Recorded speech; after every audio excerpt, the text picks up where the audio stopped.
أعوذ بالله من الشيطان الرجيم.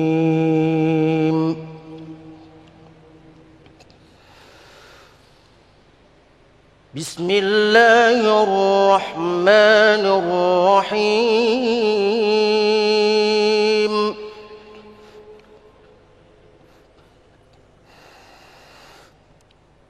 يا أيها الذين آمنوا إذا قيل لكم تفسحوا في المجالس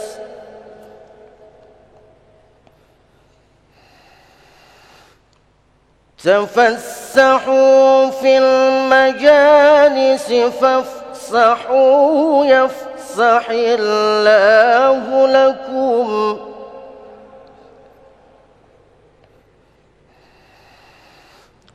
وإذا قيل انشزوا فانشزوا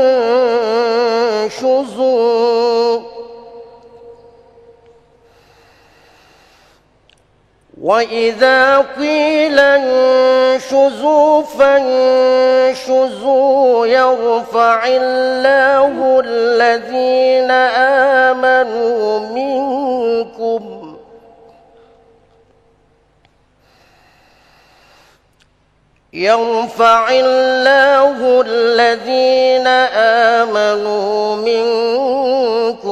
والذين أوتوا العلم درجات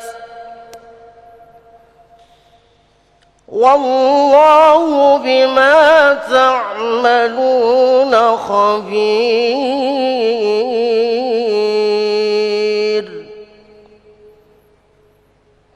صدق الله العظيم.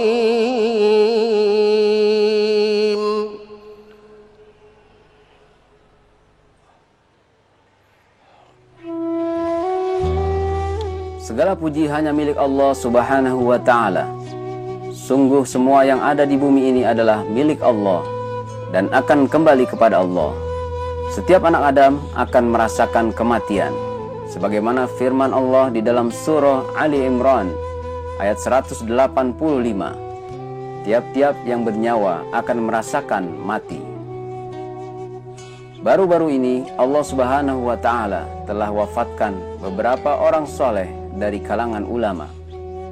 Tentu umat Islam di Indonesia sangat merasakan kehilangan karena kehadiran mereka merupakan rahmat bagi penduduk setempat, bahkan penduduk bumi ini. Adapun ulama yang baru-baru ini telah Allah wafatkan, ulama karismatik serta pendakwah yang santun, yakni Syekh Ali Jaber yang berasal dari Madinah Al-Munawwarah yang telah menjadi warga negara Indonesia. Allah wafatkan pada 14 Januari kemarin. Adapun juga di hari berikutnya, Jumat 15 Januari, Allah telah wafatkan Al-Habib Ali bin Abdurrahman As-Segaf, sosok ulama Jakarta yang rendah hati dan ramah. Lalu muncul pertanyaan, pertanda apakah ketika para ulama secara beruntun Allah wafatkan? Dan hikmah apa di balik wafatnya orang-orang soleh? Saksikan kupasannya siang ini dalam Majelis Ilmu Dhamma Indonesiaku dengan tema hikmah di balik kepergian orang-orang soleh. Assalamualaikum warahmatullahi wabarakatuh. Alhamdulillahirabbil alamin. Allahumma shalli ala sayyidina Muhammad wa ala ali sayyidina Muhammad. Bersyukur kita dipertemukan kembali dalam Majelis Ilmu Dhamma Indonesiaku, dan alhamdulillah dalam kesempatan kali ini telah hadir guru-guru yang kita cintai, Kiai Haji Jujun Junaidi dan Ustadz Azhari Nasution, yang akan mengangkat tema seperti yang telah kita saksikan dalam pembukaan tadi, hikmah di balik meninggalnya atau dipanggilnya orang-orang soleh atau orang-orang yang kita cintai. Dan seperti biasa pemirsa, bagi Anda yang ingin mengajukan pertanyaan berkaitan tema ini, kami persilakan Anda sekarang juga mengirimkan melalui Instagram di @dame_tv1 dengan hashtag Saleh. Inilah Damai Indonesiaku yang dipersembahkan oleh Sarung Wadimor, tentu sarung kita. Selamat mengikuti.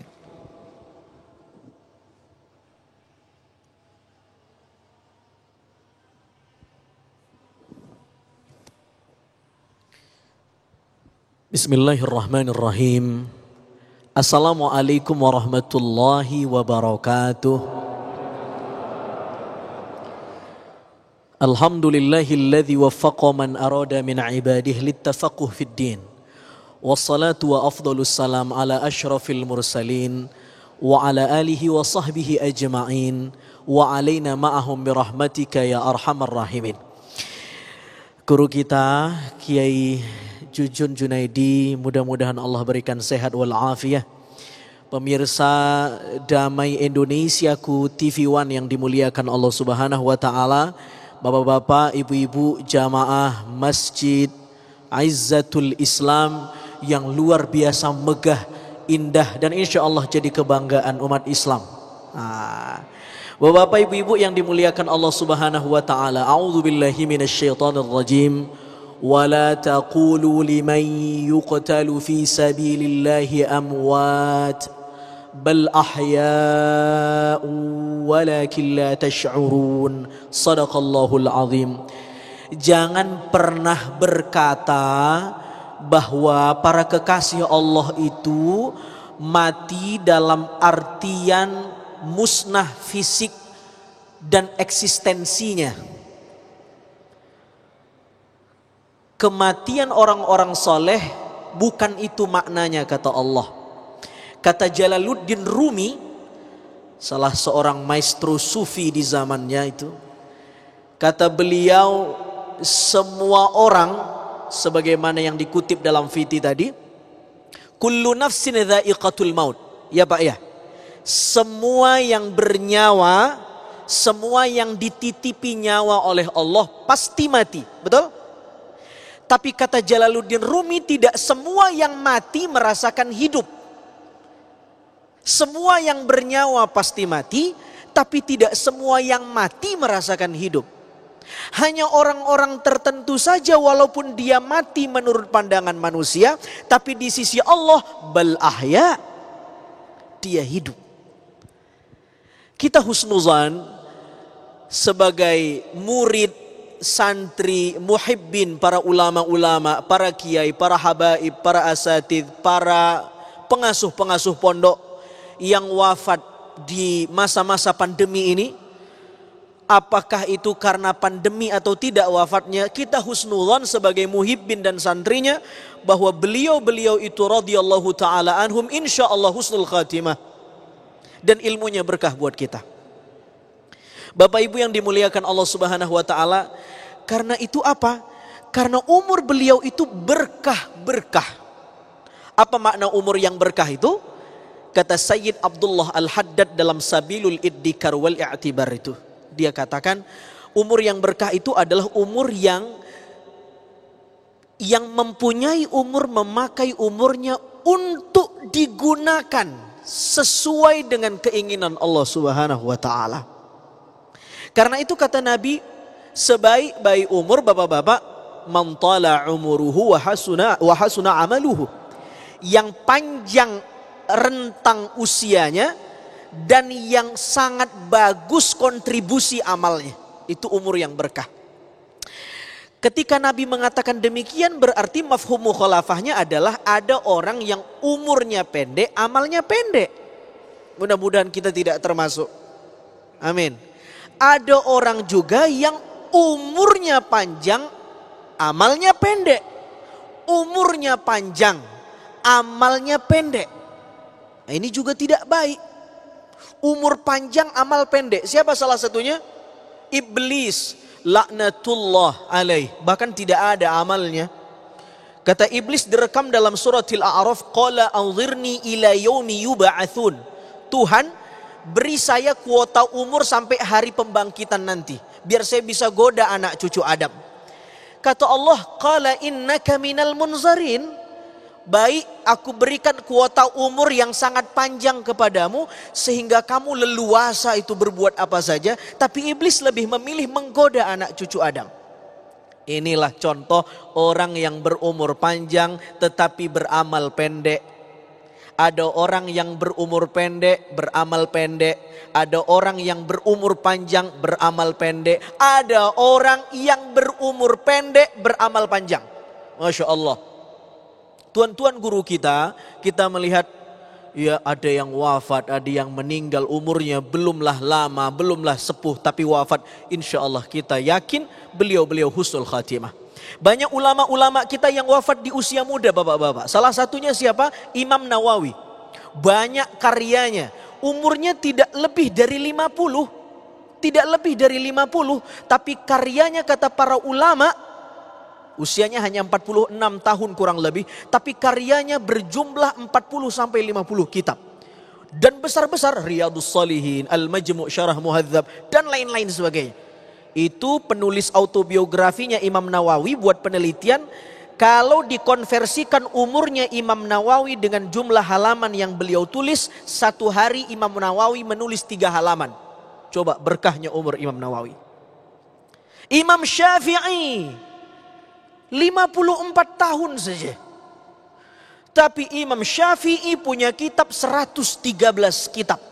Usianya 54. Punten bapak-bapak, ada yang 50-an di sini umurnya? Angkat tangan.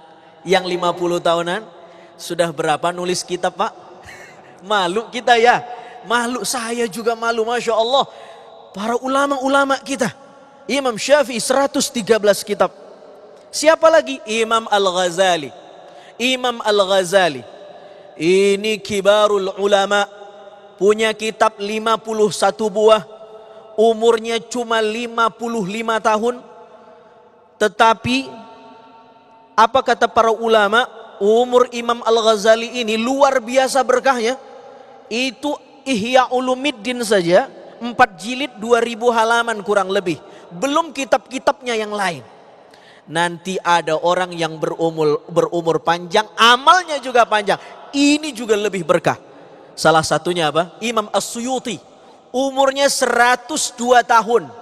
Jumlah kitabnya, kata Ismail Basha, pengarang autobiografinya, berjumlah 600 buah kitab.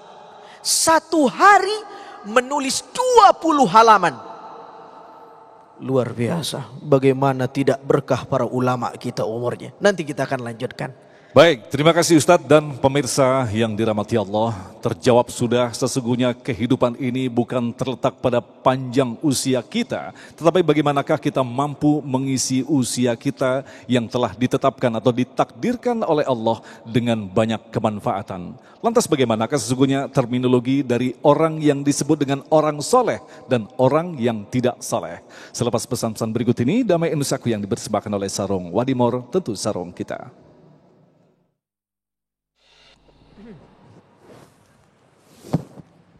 Bismillahirrahmanirrahim. Bapak-bapak, ibu-ibu yang dimuliakan Allah Subhanahu wa taala, Al-Qur'an merekam sekaligus menginformasikan potret wafatnya orang-orang yang meninggal dalam keadaan baik atau yang populer kita sebut dengan husnul khatimah, dan orang yang wafat dalam keadaan tidak baik atau su'ul khatimah.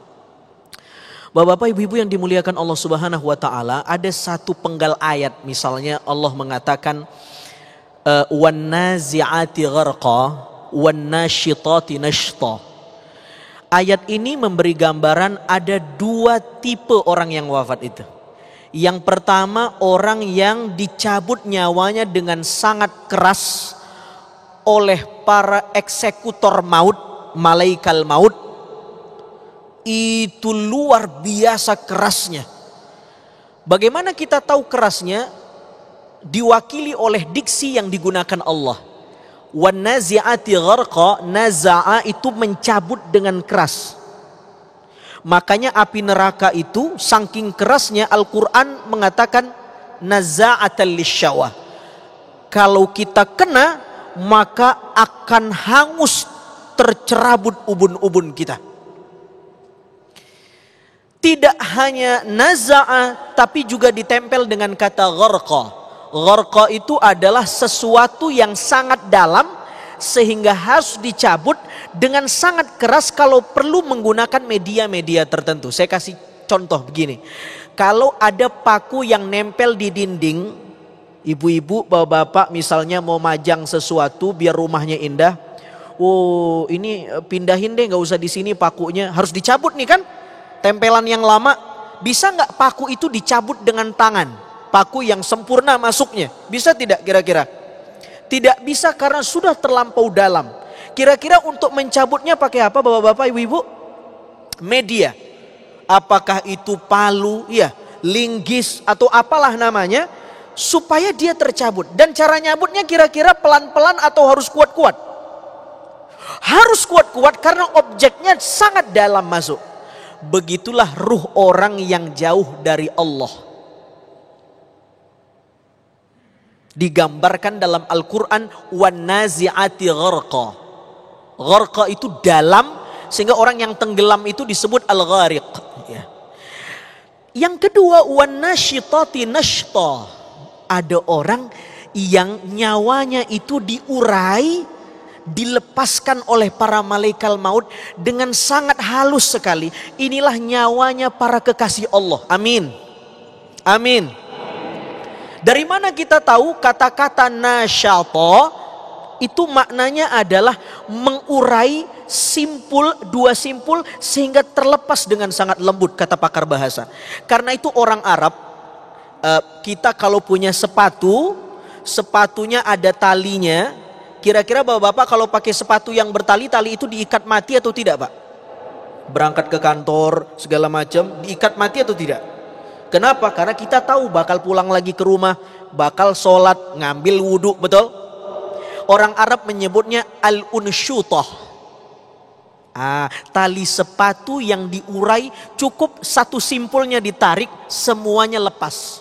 Begitulah nyawa orang beriman, malaikat mengurai ruhnya, lepas dari jasadnya. Indah sekali. Pertanyaannya, kenapa nyawa orang beriman dicabut dengan sangat lembut seperti tali sepatu yang tidak diikat mati tadi? Al-unsyutah tadi. Karena orang beriman tidak mengikat hatinya mati dengan dunia. Tidak mengikat mati hatinya dengan dunia. Tetapi orang yang kemudian jauh dari Allah, dia mengikat mati kecintaannya dengan dunia dengan sangat dalam, sehingga malaikat pun mencabutnya harus dengan keras. Wan nazi'ati gharqa wan nasyitati nashta. Ini kalau bicara kematian, itu al-hadariyat, al-ilahiyah, al-khams kata para ulama. Ada alam jabarut, malakut, hahut, lahud. Itu ini kita bicara pada fase alam ruh, arwah, kematian. Karena bakal lepas mati itu banyak. Ada mati klinis, ada mati biologis, ada mati suri, banyak-banyak. Ada mati mistis. Ya. Itu terakhir berita yang kita dengar, insiden kecelakaan pesawat saudara-saudara kita yang jatuh ke laut. Itu mengingatkan saya dengan firman Allah dan kita semua, wa ma tadri nafsun madza taksibu ghada wa ma tadri nafsun bi ayyi ardin tamut. Bahwa kita tidak tahu besok masih bisa hidup atau tidak, dan kita diwafatkan di mana. Mungkin yang wafat di maskapai pesawat tersebut, bapak-bapak, saudara-saudara, pun tidak menyadari kalau ternyata meninggalnya di laut. Kita pun nanti kita nggak tahu. Wa ma tadri nafsun bi ayyi ardin tamut, kita nggak bakal tahu. Tugas kita adalah mempersembahkan ayyukum ahsanu amala, amal yang terbaik saja. Wah, Bapak Ibu yang dimuliakan Allah, karena itu ketika saya lihat berita hampir seminggu tim SAR mencari, mengidentifikasi, evaluasi, evakuasi, macam-macam itu, saya bilang, wah, dunia ini tidak jauh bedanya dengan pesawat. Dunia ini seolah-olah seperti airport. Kita di sini hanya sekedar nunggu saja. Kita di sini penumpang. Ibarat bahasa hadisnya kata Nabi SAW, kun fid dunya ka'annaka gharibun aw abirus sabil. Kita seperti musafir saja yang sedang waiting room, nunggu ngantri kapan malaikat maut ngasih boarding pass. Destinasi kita barzakh. Saudara yang dimuliakan Allah, mudah-mudahan kelak kita bisa memberikan amal yang terbaik. Karena itu kalau kita memberikan amal yang terbaik, coba lihat wafatnya orang-orang yang saleh diceritakan. Nabi ketika ingin wafat mengatakan ilar rafiqil a'la. Ini testimoni Nabi. Saya ingin bertemu dengan kekasih saya. Bilal bin Rabbah ketika ingin meninggal dunia, ghadan alqal ahibbah, besok aku bertemu dengan kekasihku.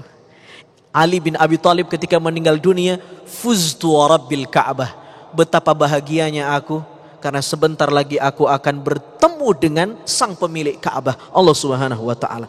Kita nanti apa yang kita ucapkan? Mudah-mudahan husnul khatimah menyertai kita.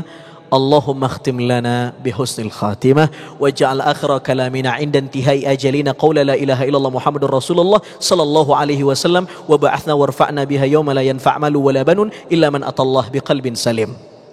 Silakan Mas Agung. Baik, terima kasih Ustadz dan pemirsa. Kami masih memberikan kesempatan bagi Anda yang ingin mengajukan pertanyaan berkaitan tema kita, hikmah dipanggilnya orang-orang soleh. Kami persilakan Anda untuk mengirimkan melalui Instagram di @damai_tv1 dengan hashtag hikmah. Kami akan kembali selepas pesan-pesan berikut ini. Baik, terima kasih pemirsa, Anda masih bersama kami Damai Insaku. Dalam segmentasi berikut ini, Kiai Jujun Junaidi akan menjelaskan kepada kita sebuah pertanyaan. Mengapa kita harus bersedih ketika orang-orang soleh terlebih dahulu meninggalkan kita? Silakan Kiai.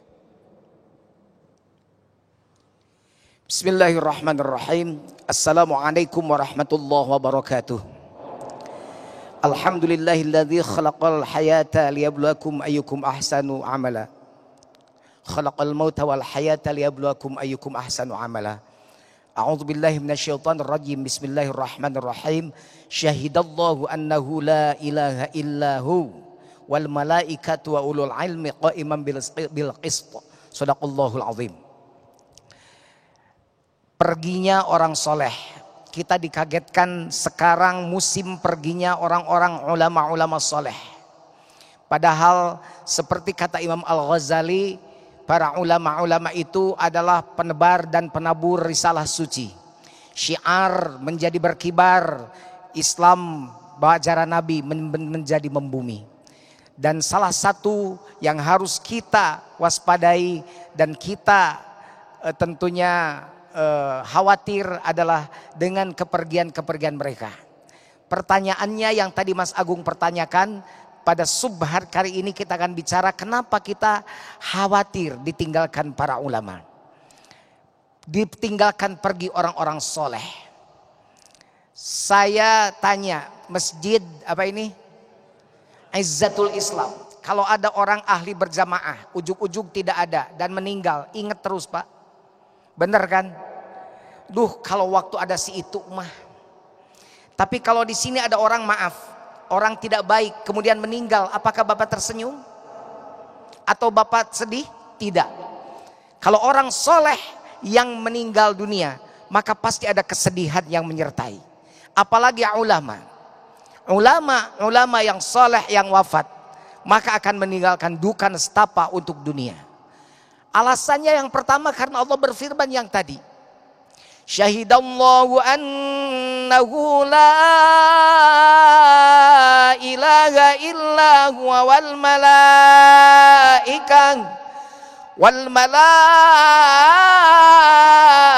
wa ulul ilmi qa'iman bil qist.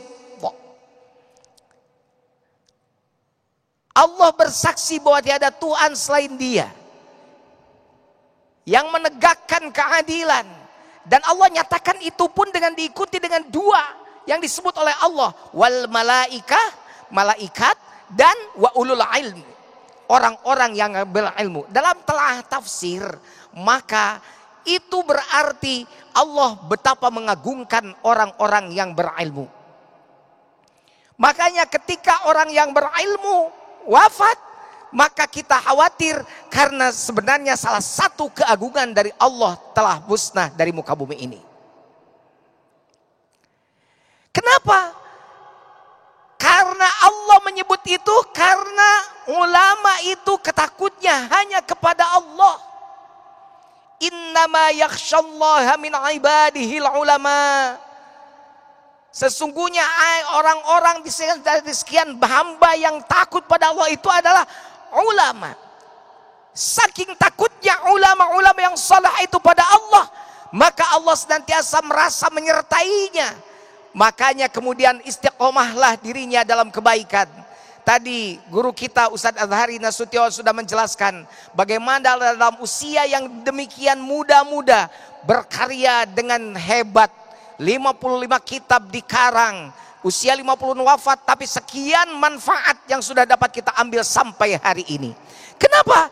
Karena innama yakhsyallaha min ibadihil ulama. Maka ketika ditinggalkan orang yang meninggal dunia itu adalah orang yang saleh dan para ulama, maka khawatir yang pertama karena yang tadi Allah menyebut salah satu keagungannya. Yang kedua, kenapa kita khawatir apabila orang saleh pergi meninggalkan kita? Karena ulama itu adalah pewaris Nabi. Ulama itu adalah pewaris Nabi.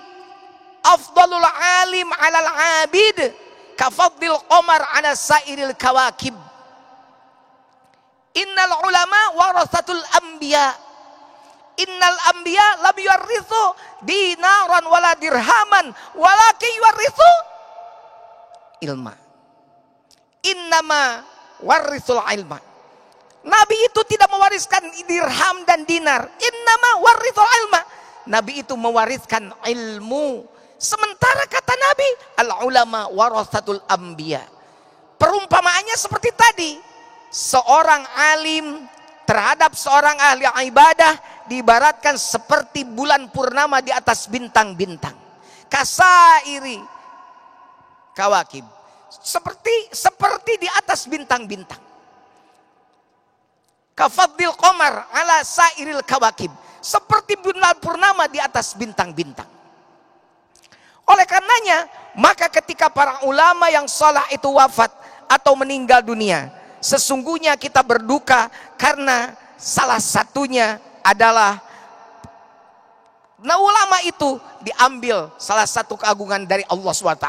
Yang kedua, karena para ulama itu pewaris Nabi. Artinya ketika wafat, maka salah satu pewaris Nabi sudah meninggalkan kita. Dua. Yang ketiga, kenapa kita khawatir ketika ditinggalkan para ulama? Karena itu salah satu tanda dicabutnya ilmu di muka bumi ini. Sesungguhnya Allah la yakhmidul ilma intiza'an yantazi'uhu minal ibad. Sesungguhnya Allah tidak akan mencabut ilmu itu dari bumi ini, tapi yang dicabut oleh Allah dengan cara apa? Dengan cara mewafatkan para ulama.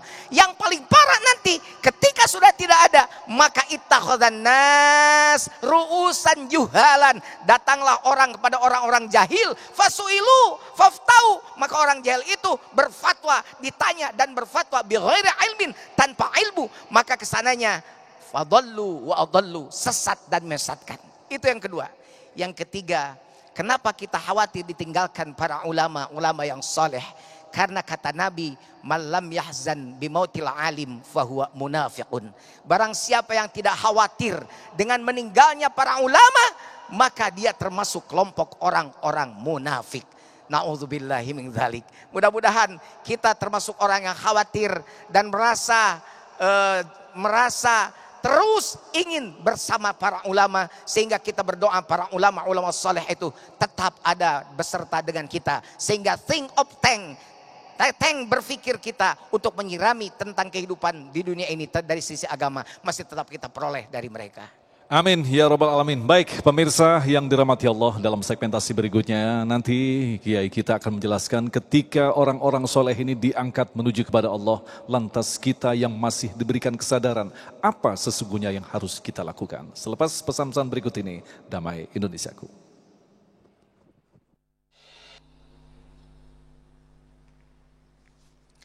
Baik, saudaraku, mautu alfi abid qaibul lail saibun nahar ahwanu min mautil alim basirun bihalalillahi wa haramih. Kematian 1000 ahli ibadah yang ahli puasa di siang hari, ahli bangun malam di malam hari, itu tidak lebih mengkhawatirkan daripada kematian seorang alim, seorang ulama yang mengerti tentang halal dan keharaman dalam urusan Allah Subhanahu wa taala. Dahsyat. Kalau begitu sekarang apakah kita harus bersedih terus? Sedih kita follow up, tindak lanjuti. Dengan apa? Yang pertama, jika kita sudah bersedih ditinggal orang-orang saleh, ulama-ulama yang saleh, maka ulama-ulama yang masih ada hormati, hargai, sayangi, khidmati. Kenapa? Karena kata Rasulullah, bukan termasuk orang-orang umatku, sebagian dari umatku, orang yang tidak mencintai para ulama.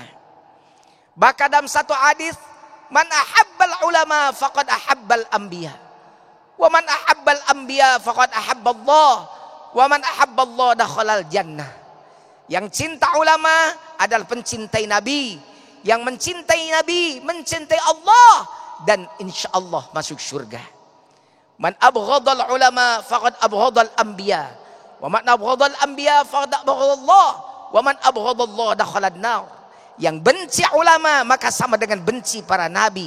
Yang benci nabi benci pada Allah, dan sudah jelas ke tempat kembalinya adalah neraka. Nah, tapi awas ulama ya Pak. Ulama pakai ain Pak. Jangan pakai alif. Ulama.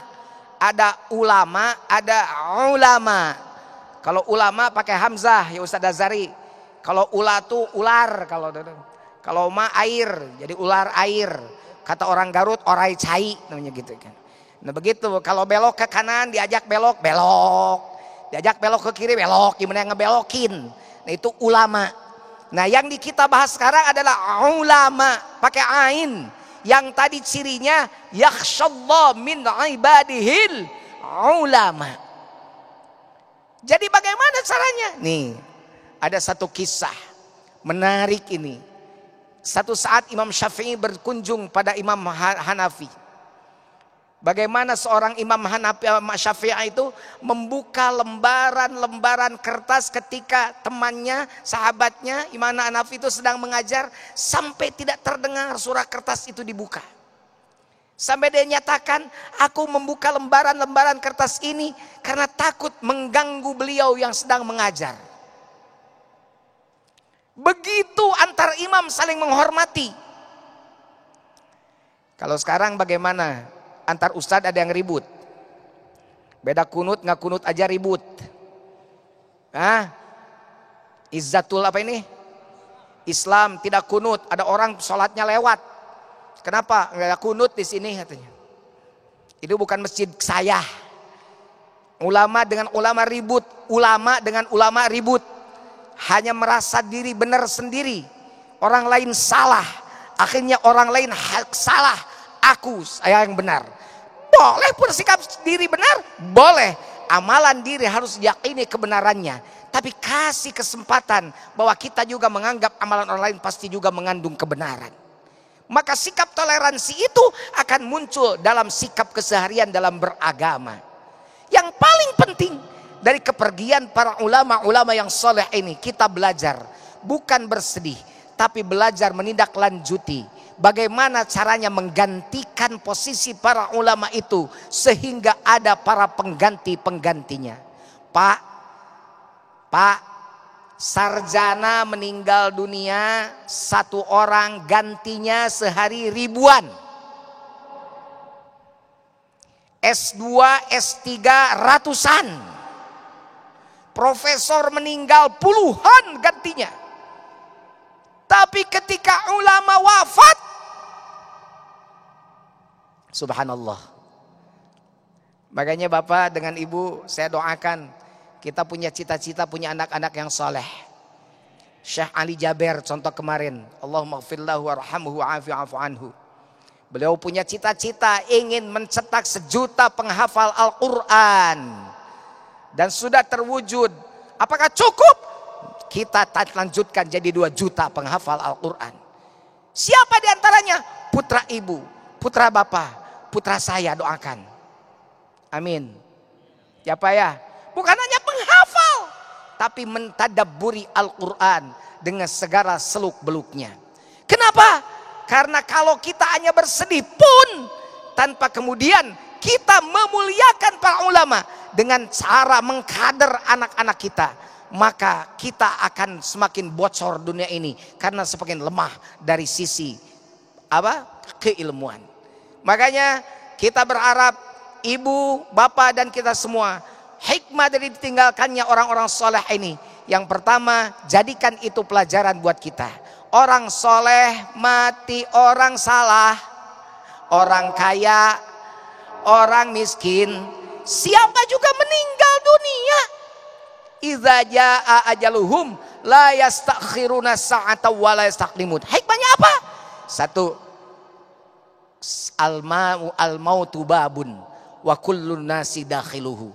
Maut itu adalah sebuah pintu, wa kullun nasi dakhiluhu, dan setiap orang pasti akan masuk ke dalam pintu kematian itu.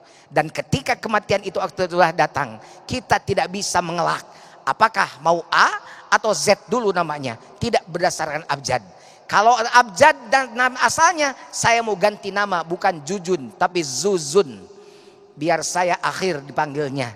Nah, yang pertama pasti Azhari Nasution.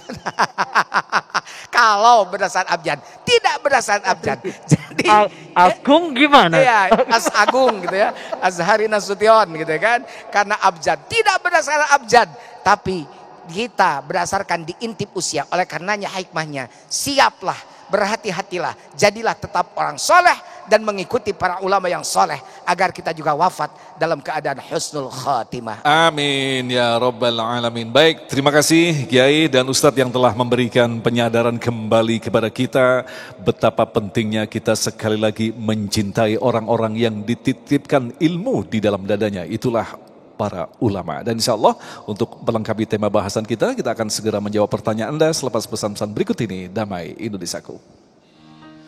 Baik, terima kasih pemirsa, Anda masih bersama kami Damai Indonesiaku yang mengangkat tema tentang dipanggilnya orang-orang yang saleh, dan Alhamdulillah telah terkumpul beberapa pertanyaan yang kami pilih. Insya Allah dalam waktu yang sangat singkat ini akan semakin melengkapi tema bahasan kita. Pertanyaan pertama kepada Ustadz Azhari. Mohon nanti dikoreksi, benarkah ini ada sebuah hadis bahwa setan lebih takut kepada orang berilmu dibandingkan kepada orang saleh? Silakan Ustaz. Bismillahirrahmanirrahim. Ya, saya kira banyak riwayat tentang keutamaan orang-orang yang berilmu. Nah, riwayat-riwayat yang semacam ini dan yang serupa semacam ini bisa kita temukan misalnya dalam Tanqihul Qaul. Ini memang populer sekali, tetapi validitas hadisnya saya kira lebih penting daripada validitasnya sahih atau tidak. Tapi secara isi ini tidak ada masalah ya, bahwa memang logikanya begini. Setan akan jauh lebih kesulitan menggoda orang yang berilmu, beribadah, ya, tahu ilmunya, daripada orang yang hanya sekedar beribadah tapi tidak menggunakan ilmunya. Ya, betul tidak Pak? Kira-kira kalau orang yang tidak berilmu lalu kemudian sholat dengan tidak ada ilmu, setan lebih gampang masuknya, lebih gampang menggodanya. Tetapi orang yang berilmu, dia akan khusyuk dengan ilmunya, dia akan hudur qalbi, dia akan hadir hatinya, ia mengingat Allah dalam sholatnya karena sudah ada ilmunya. Itu saja. Tapi betapapun demikian, ini kan soal susah dan tidak susah. Tapi yang harus kita contoh dari setan itu makhluk yang paling istiqomah. Itu harus kita contoh itu. Iya, istiqomah menggoda anak cucu Adam, baik orang yang berilmu, tidak berilmu, orang alim, tidak alim, ya, orang pinter, tidak pinter, semua digoda sama setan. Karena itu meskipun kita berilmu misalnya, jangan pernah aman dari godaan setan. Itu ada talbis iblis, kamuflase setan. Setan akan bisa menggoda orang, ya, dan cara menggodanya disesuaikan dengan objek sasarannya. Itulah setan itu. Karena itu ada satu ayat dalam suratil A'raf itu, "Tsumma la'atiyannahum min baini aydihim wa min khalfihim wa an aymanihim wa an syama'ilihim." Ya, setan bersumpah di hadapan Allah akan menggoda anak cucu Adam dari berbagai penjuru arah, depan, belakang, kanan, kiri. Arah-arah ini kata para pakar tafsir menunjukkan kalau dia tidak bisa goda dari depan, dia datang lewat pintu belakang. Kalau dia tidak bisa lewat pintu belakang, dia datang lewat pintu samping. Sampai orang itu tergoda. Hanya dua arah yang tidak disebutkan, atas dan bawah. Kata para ulama tafsir, atas itu tidak bisa ditembusi setan karena dia melambangkan al-isti'anah. Iya, doa, pertolongan. Kita bermohon sama Allah agar dikuatkan tidak tergoda dari godaan setan. Dan arah bawah itu setan tidak bisa tembus karena bawah lambang kepasrahan. Sujud. Dan orang yang sujud itu adalah orang yang dekat sama Allah. Bagaimana mungkin dia bisa mendekati orang yang dekat sama Allah? Nah, mudah-mudahan kita diberikan kekuatan ya oleh Allah Subhanahu wa taala untuk membentengi diri dari godaan-godaan setan yang terkutuk. Walaupun tidak semua dosa dan kesalahan kita itu yang menjadi kambing hitamnya adalah setan. Karena kadang-kadang setan tidak perlu menggoda sesama setan. Ya, kata para ulama, orang itu bisa jahat, ada faktor eksternal namanya setan. Tapi ada faktor internal namanya al-hawa, an-nafas. Nafas itu bisa buruk, bisa baik. Kalau buruk namanya mutmainnah, tapi kalau baik namanya mutmainnah, kalau buruk namanya ammarah, lawwamah, mulhamah. Banyak. Ada al-hawa itu selalu mendorong kita untuk mencintai dan berbuat sesuatu yang tidak diridhoi Allah. Ada al-hawa, ada an-nafas, banyak sekali. Baik. Nah itu barangkali. Terima kasih Ustadz, dan kita kembali ke Kiai Jujun untuk menjawab pertanyaan yang disampaikan secara virtual, yaitu pertanyaan dari saudari kita Ipa. Kita saksikan bersama. Assalamualaikum warahmatullahi wabarakatuh. Nama saya Ipa dari Bojonggede. Saya ingin bertanya kepada Kiai. Pertanyaannya adalah, apakah dengan kepergian atau wafatnya para ulama itu menjadi tanda-tanda terjadinya hari kiamat? Itu saja pertanyaan dari saya. Mohon pencerahannya dari Kiai. Terima kasih atas kesempatan yang diberikan kepada saya. Wassalamualaikum warahmatullahi wabarakatuh. Waalaikumsalam warahmatullahi wabarakatuh. Silakan Kiai langsung dijawab. Warahmatullahi wabarakatuh. Apakah dengan dicabutnya, wafatnya para ulama itu adalah menjadi tanda-tanda kiamat? Begitu pertanyaan kalau nggak salah timnya. Kurang jelas tadi begitu ya? Oke. Min asyratis sa'ah ayyurfa'al ilma wa yathbutul jahl. Salah satu tanda-tanda hari kiamat itu adalah dicabutnya ilmu dan ditetapkannya kebodohan. Itu jawabannya. Sekarang bagaimana penjelasannya? Dicabutnya ilmu seperti tadi. Makanya kematian para ulama itu sendiri menjadi sesuatu yang sangat membuat kita ngeri gitu kan. Kenapa ngeri? Karena yang tadi mereka itu adalah tank of think, kerangka berpikir, kumpulnya pemikiran-pemikiran ajaran Islam yang kemudian itu harus membimbing kita. Bayangkan, walaulal ulama lakana nasu kal bahaim. Kalau tidak ada ilmunya ulama, maka kelakuan manusia akan seperti binatang. Kebayang kalau manusia sudah seperti binatang, laki-laki sudah seperti perempuan, bukankah itu tanda kiamat? Perempuan sudah seperti laki-laki, bukankah itu tanda kiamat? Begitu. Jadi salah satunya adalah apa? Dicabut ilmu. Betul itu tadi kata Nabi. Salah satu bagian daripada tanda-tanda datangnya kiamat itu adalah tadi ayyur fa'al ilma, ditariknya ilmu. Betul jahal, ditetapkannya kebodohan yang parah, yang hadis Nabi tadi nyatakan di awal waktu saya berceramah, kata nanti akan datang orang-orang, kemudian datang ru'usan juhalan, dia datang kepada orang-orang yang bodoh, fasu'ilu, kemudian mereka bertanya, faftau, kemudian si orang bodoh itu berfatwa bighairi ilm, tanpa ilmu, fadallu wa adallu, sesat dan menyesatkan. Ketika orang-orang bodoh dijadikan sebagai sumber rujukan, maka kenyataan akan menyesatkan. Dan itu salah satu tanda-tanda hari akhir zaman itu adalah itu. Baik, kembali ke Ustadz Azhari. Ini pertanyaan menarik sekali. Apakah seorang imam atau ustadz pasti meninggal dalam keadaan husnul khotimah? Iya, ini pertanyaannya singkat, jawabannya berat ini. Ini maksudnya apa tadi itu? Apakah seorang ustadz atau imam pasti meninggal dalam keadaan husnul khotimah? Iya, saya kira husnul dan su'ul itu hak prerogatif Allah. Hanya Allah sudah mengguidance dan Nabi sudah membimbing kalau mau husnul begini, su'ul begini. Cuman titik temu pertanyaan itu begini, saya pernah sama teman-teman TV One di salah satu program itu, kami ke Kalimantan Selatan. Ada satu masjid di sana, ada seorang yang wafat selesai menjadi imam sholat Jumat, bapak-bapak. Ya, mohon maaf, belum selesai. Di rakaat pertama sujud pertama bangkit, selesai khutbah jadi imam, lalu kemudian sujud tuh Allah wafat.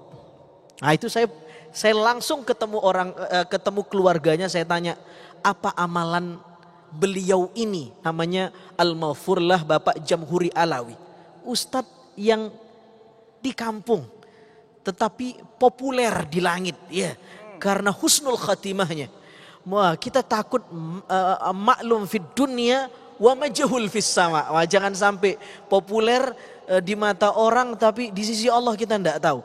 Tapi ini saya bilang ada orang ustadz, mungkin kalau tidak begini orang tidak tahu. Saya datang, saya bilang sama teman-teman TV One waktu itu, Mas Agung, yuk kita silaturahim ke rumah beliau. Saya cuma pengen tanya amaliyahnya apa. Apa ternyata bapak ibu-ibu diceritakan sama keluarganya, satu, tidak pernah ambil pusing kalau diomongin orang dan selalu memaafkan. Satu tuh. Kata istrinya, pengakuan istrinya. Yang kedua, sebelum tidur suami saya itu mesti menghususkan Al-Fatihah untuk guru-gurunya. Yang mulai dari ngajarin Iqra, Alif, Ba, Ta, sampai yang sekarang-sekarang baru dia tidur. Nah inilah dua oleh-oleh yang saya dapat waktu itu dengan teman-teman TV One waktu itu. Wah ini Masya Allah, saya bilang orang soleh diwafatkan ketika ya selesai menjadi khatib Jumat. Di waktu sujud, aqrabu ma yakunul abad min rabbihi wa huwa sajid fa aktsirud du'a. Posisi terdekat antara hamba dengan Tuhannya adalah saat sujud. Orang itu husnul khotimah kan bisa dilihat amal terakhirnya, ucapan terakhirnya, dan hari waktu meninggalnya. Harinya Jumat, amal terakhirnya sujud, ucapan terakhirnya Allah wafat. Dan itu masih saya bilang ada buktinya enggak? Nah itu Ustadz, kata DKM, waktu itu kami belum punya CCTV, enggak sempat merekam, jadi iktibar katanya. Jadi dari mulut ke mulut saja. Nah, ini saya lihat masjid sudah ada CCTV ini.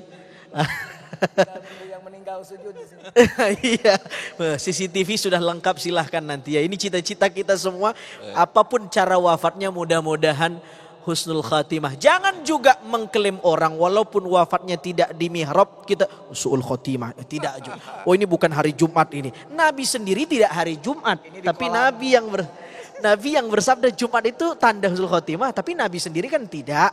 Ya bukan berarti Nabi tidak husnul khotimah.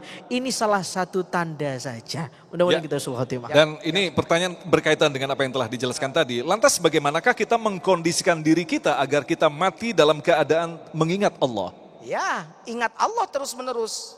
Alladzina hum ala salawatihim daimun. Daimun, salatnya terus menerus, bukan hanya di Masjid Izzatul Islam. Keluar dari Izzatul Islam terus sholat. Apa yang sholatnya batinnya sholat. Sehingga ketika meninggal di pasar, ibu waktu belanja ya tetap itu sedang sholat. Apa yang sholat? Batinnya sholat. Nah itu makanya yang tadi, jangan mengklaim orang ketika meninggal di pasar, wah dasar tukang dagang. Ketika orang meninggal di Balong, dasar tukang ikan. Ketika orang mati di gudang sampah, dasar tukang bersihin sampah.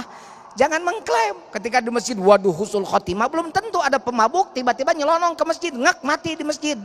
Apa husnul khotimah? Kan belum tentu. Jadi kita tidak bisa menjudge begitu. Betul tadi kata Ustadz Azhari, itu hak prerogatif meskipun indikator bisa dilihat. Tapi indikator yang jelas tentunya. Seperti tadi misalnya hari Jumat sedang sholat, sedang sujud, di mana amal yang paling dekat dengan Allah waktu sujud, kemudian sedang mengucapkan Allahu Akbar, kita ngek, insya Allah kita 99% husnul khotimah. Tapi tidak berarti yang di masjid semuanya husnul khotimah, tidak juga seperti yang tadi. Ada orang yang ke masjid pura-pura, ke masjid mah Pak boro-boro bener, pura-pura juga selamat Pak ke masjid mah. Ada pencuri udah dikepung sama orang semuanya, dia sudah lari ke sana bingung, ke sini bingung, ada masjid lari ke masjid, dia pura-pura sholat. Kemudian yang bingung, mana pencurinya? Enggak ada tuh, ada dia yang sholat, masa pencuri sholat? Akhirnya tidak tertangkap karena dianggap sedang sholat. Itu akhirnya datang hidayah di masjid itu. Kata si pencuri itu, sholat-sholatan aja saya selamat, apalagi sholat beneran. Nah, begitu ya. Itu husnul khotimah juga tuh, gara-gara mencuri begitu ya. Gitu. Jadi yang tadi, lalu bagaimana? Ya tidak tadi, kita harus tetap mengingat Allah qiyaman wa qu'udan wa ala junubihim. Alladzina yadhkuruna Allah qiyaman wa qu'udan wa ala junubihim. Tetap. Bahkan jangan hanya duduk berdiri dan terentang saja, sedang berpikir, sedang tadabbur, sedang apapun, tetap kita mengingat Allah. Makanya Allahnya ditalkinkan di dalam kolbu kita, disimpan di dalam relung hati kita. Ditalkin itu divaksin kalau saya menyebutnya sekarang. Vaksin yang divaksinkan. Jadi yang kalau tidak mau terkena corona, vaksin hatinya dengan talqin la ilaha illallah. Karena itu neraka saja hancur dengan la ilaha illallah. Kuncinya itu Pak, kunci mah kecil Pak, kunci mah tidak gede. Saya serahkan kunci mobil, enggak didorong mobilnya, diserahkan kuncinya saja. Miftahul jannah la ilaha illallah. Man akhiru kalamihi la ilaha illallah dakhala jannah. Barang siapa yang akhir ucapannya la ilallah dakhala jannah. Bagaimana kalamihinya? Biar tidak hanya di sini, tapi di sini maka ditalkinkan, divaksinkan, dimasukkan di dalam dada kita supaya dada kita tetap mengingat Allah, dan insya Allah itu husnul khotimah selamanya. Kenapa? Karena setiap desahan nafas ada la ilaha illallah. Jadi semakin membenarkan sebuah hadis yang mengatakan bahwa orang akan mati sesuai dengan kebiasaan. Sesuai dengan kebiasaannya. Makanya jadidu imanakum aktsiru min qauli la ilaha illallah. Perbaharui terus imanmu.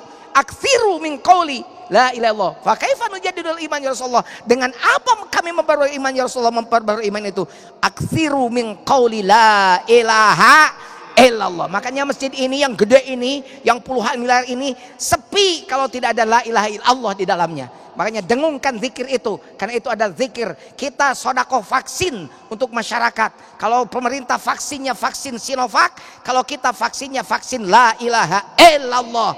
Karena itu suara itu adalah sebagai sodakoh untuk mengusir virus pandemi dari muka bumi Indonesia ini. Baik, terima kasih Kiai, jawaban yang sangat luar biasa sekali. Kita kembali ke Ustadz Azhari. Bolehkah kita berdoa untuk diwafatkan di tempat tertentu atau memang sudah menjadi takdir Allah yang tidak mungkin dirubah? Seperti guru kita Syekh Ali yang berasal dari Madinah memohon akhirnya meninggal di Indonesia. Apakah ini sudah ketetapannya atau memang doanya terkabulkan, Ustaz? Iya, saya kira berdoa itu untuk diwafatkan di tempat di sini A, B, saya kira tidak masalah ya. Ada yang asalnya Madinah wafatnya di Jakarta, Syekh Ali. Ada yang aslinya Rembang, wafatnya makomnya sekarang di Ma'lah. Saya sudah ziarah maqbarah Mbah Maimun Zubair. Saya kira berdoa itu tidak ada masalah. Ingin diwafatkan di sini, saya kira tidak ada masalah. Yang terpenting mudah-mudahan husnul khatimah. Ada satu riwayat, Nabi melihat ada mayit yang digotong orang. Nabi bangkit. Nabi kasih komentar. Kata Nabi, kita ini yang wafat ini ada dua tipe. Mustarih dan mustarah minhu. Apa itu kata sahabat? Kalau mustarih, dia wafat benar-benar istirahat. Karena dulu di dunia sholat itu sulit, supaya tidak gibah itu sulit, benar Bu? Supaya tidak gosip itu sulit enggak? Ngaji duduk di sini sulit enggak Pak? Sulit godaannya. Enaknya gimana? Weekend sama keluarga, liburan. Tapi inilah ujian keimanan. Istirahatnya kapan? Di akhirat. Tapi ada yang kedua tipenya, bukan makin istirahat makin meninggal, tapi digebukin di sana. Yang istirahat siapa? Mustarah minhu. Tetangganya istirahat, RT-nya istirahat. Tetangganya bilang, syukurlah dia wafat. Kagak ada lagi yang nyopet, yang maling. orang istirahat dari kelakuannya. Mudah-mudahan nanti kalau kita wafat, bukan orang yang istirahat, tapi kita yang benar-benar istirahat. Kata Buya Hamka, karena itu matilah dengan mati yang irodah sebelum mati yang tabiat. Ada mati tabiat, ada mati irodah. Mati tabiat sebagaimana orang yang tidak berfungsi batang otaknya, tidak bergerak, sudah membusuk organ-organnya, itu mati tabiat. Tapi ada mati irodah, mematikan kehendak sebelum mati, belajar mati sebelum mati. Mudah-mudahan itu bermanfaat buat kita. Baik, Kiai, mungkin satu pertanyaan bisa dijawab secara singkat berkaitan dengan apa yang telah dijelaskan tadi. Ada sebuah hadis yang mengatakan bahwa bumi diharamkan memakan jasad orang-orang soleh. Apakah ini bermakna kiasan atau makna sesungguhnya? Ya, itu maknanya, makna bisa sesungguhnya, bisa kiasan, wallahu alam. Yang jelas haram bumi mencederai orang-orang yang soleh. Itu maknanya. Haram bumi menyiksa orang-orang soleh. Haram bumi merusak orang-orang soleh. Tapi bumi akan membahagiakan, karena sesungguhnya bumi hanya diwariskan untuk orang-orang yang soleh.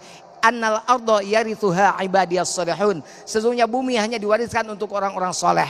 Makanya bumi tidak akan memakan orang-orang yang soleh. Artinya bumi yang biasanya digambarkan alam kubur itu menyiksa, menghimpit, menggencet, membikin sakit, maka bumi mengharamkan orang soleh untuk disiksa dan dihimpit, dijepit. Tapi justru bumi melebarkan sayapnya untuk memberikan keleluasaan untuk orang-orang yang soleh. Annal ardo yarithuha ibadiyas solehun.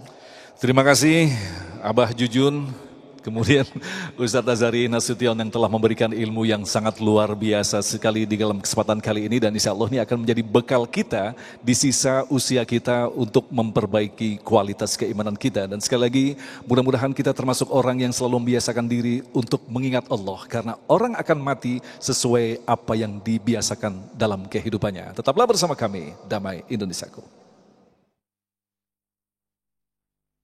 Demikian pemirsa Damai Indonesiaku untuk hari ini, dan bagi Anda yang ingin menyaksikan kembali tayangan ini, Anda bisa menyaksikan melalui YouTube di channel Religiwan. Agung Izul Haq dan kerabat kerja Damai Indonesiaku serta pendukung acara ini, Sarung Wadimor tentu sarung kita, mengucapkan terima kasih atas perhatian Anda. Assalamualaikum warahmatullahi wabarakatuh.